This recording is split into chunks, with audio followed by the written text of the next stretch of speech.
జీవన తరంగాలు, ఇవే ఇవే జీవన తరంగాలు, జీవన తరంగాలు. Constable, arrest him. Sir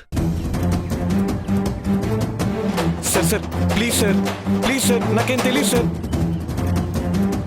sir sir ఒక్కసారి నీలకంఠం గారితో మాట్లాడండి ప్లీజ్ సార్. ఇక్కడ కాదు, ఆయన స్టేషన్కి వచ్చి మాట్లాడమని చెప్పండి. తీసుకురండి అయ్యా. సార్, నా భర్తకే పాపం తెలీదు. నా భర్తను వదిలేయండి, మీకు దండం పెడతాను. ఏయ్, తీసుకురండి అయ్యా. సార్ సార్ సార్ సార్ నేను చెప్పేది వినండి sir. Sir sir please sir.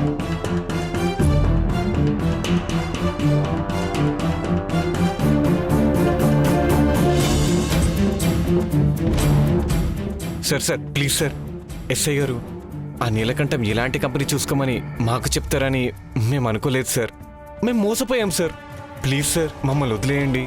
ఏయ్, వదవయ్యా. సార్, నీలకంఠం గారికి ఫోన్ చేస్తాను, మాట్లాడండి.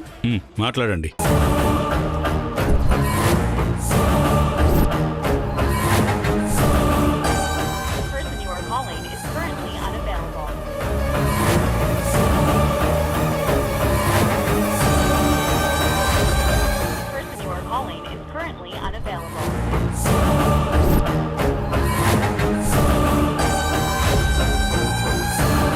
సార్, టైంకి ఆయన ఫోన్ కలవట్లేదు సార్. నా మొహం చూసి వదిలేయండి సార్, మీకు దండం పెడతాను. ఇది చిన్న కేసు కాదమ్మా. ఫుడ్ కల్తీ చేస్తూ పట్టుబడితే ఫైన్తో పాటు జైలు శిక్ష కూడా పడుతుంది. ఇలాంటి కేసులో ముద్దాయిని వదిలిపెట్టడం impossible.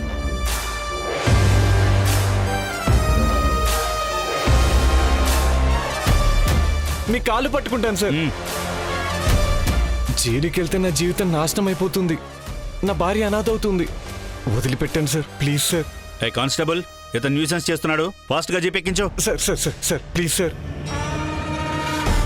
Sir sir sir sir sir please sir.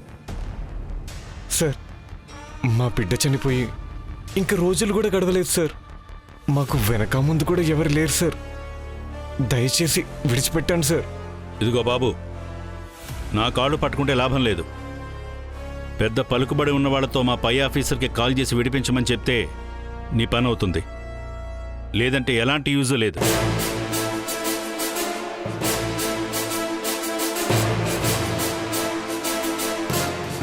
అంత పలుకుబడి ఉన్న వాళ్ళంటే ఎవరున్నారండి?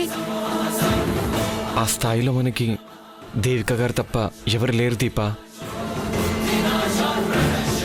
కానీ ఆవిడని అడగడానికి నాకు మొహం చెల్లట్లేదు. అవన్నీ అనుకుంటే ఇప్పుడు మీరు జైలుకి వెళ్లాల్సి వస్తుంది. ముందు కాల్ చేసి విషయం చెప్పండి, తప్పకుండా హెల్ప్ చేస్తారన్న నమ్మకం నాకుంది. సార్, ఒక కాల్ చేసుకుంటాను ప్లీజ్. ఫాస్ట్గా కానివ్వు.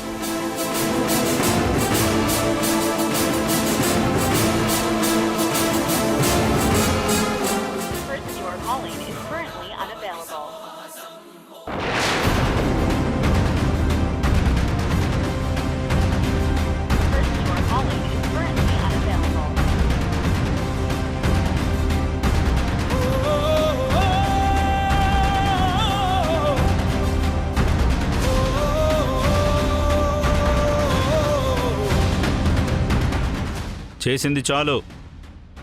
కానిస్టేబుల్, జీపెక్కించండి. Sir please sir.